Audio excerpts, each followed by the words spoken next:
For 30 years, we've managed to avoid the controversy, but now we're going to go out on a limb.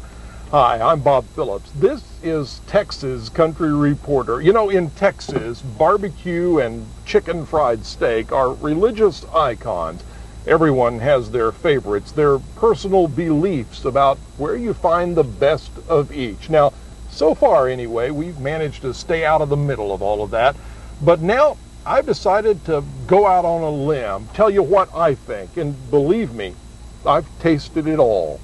But first, hop in and travel with me to Houston, where Leonardo da Vinci is making quite an impression.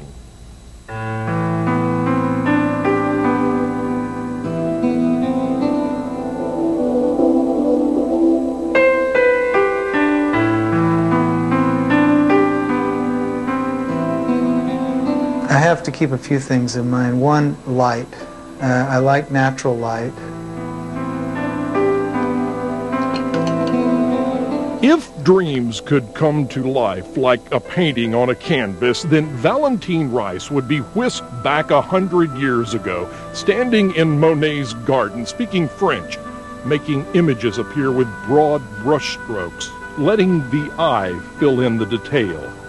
They called it Impressionist paintings, where the artist plays tricks with the eye, making you think there is detail when really there is none.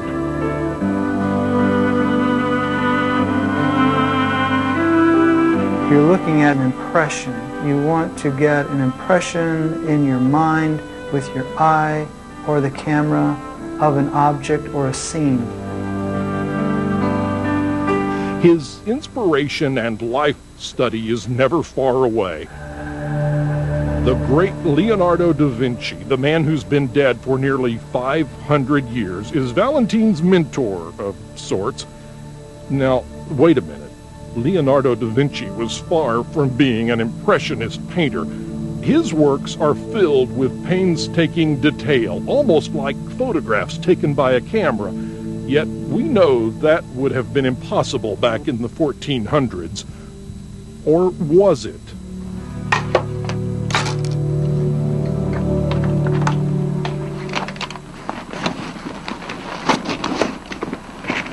There are so many unanswered questions of the paintings and works of these masters that will probably never be answered.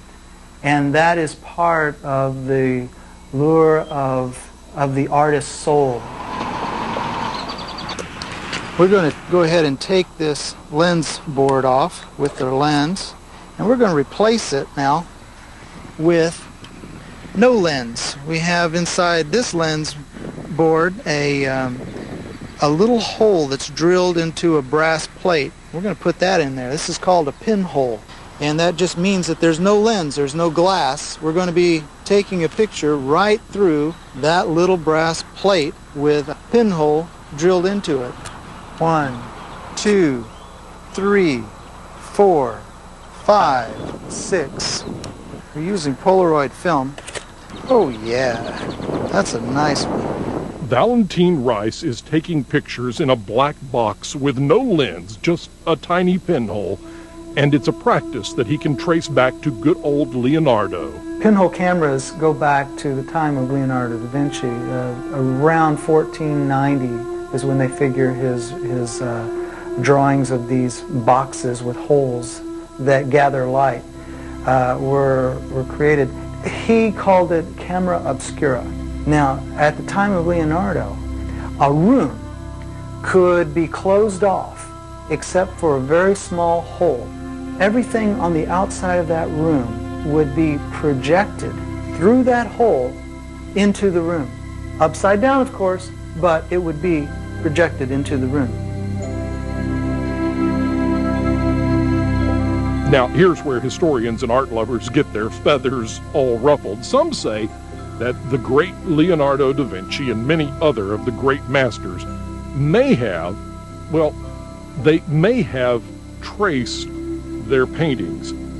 In the art world, the word trace is regarded as profanity. It's like cheating.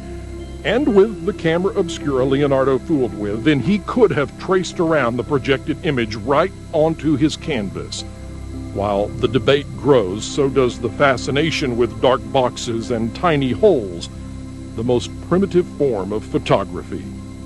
I don't think that most people who go down to a camera store and purchase a digital camera or use one of their webcams on the internet know that this has its roots in Leonardo da Vinci. You'll take a picture with this old-timey camera. Is that okay? You'll have to sit really still because it takes about 5 seconds for the picture to take, okay? They can't believe that some image can be taken, a photograph can be taken just out of thin air. That it just goes through that little hole. This little hole? Yes, it does. It's right there. No. Yes. It's happening right now as we're talking. Yeah, it's great to see the expression in people's faces when they see it. Now we're going to produce a ghost image. I'm going to take the picture, and I'm going to count it out, but I'm going to walk right in front and then come back and close down the shutter. Valentene stopped short at the suggestion that his hero, Leo, may have traced his paintings. Nonetheless, a boyish excitement takes over every time Valentene Rice opens the tiny hole of the camera obscura. And at that very moment, there is a kinship between a great master Let's see the ghost. and a great admirer. And there it is, the ghost of Valentene. That's one of the most exciting things, is the feeling of seeing an image that you took with a box, with film, no glass, no lens, a hole. A little bitty hole about the size of a strand of hair. Amazing.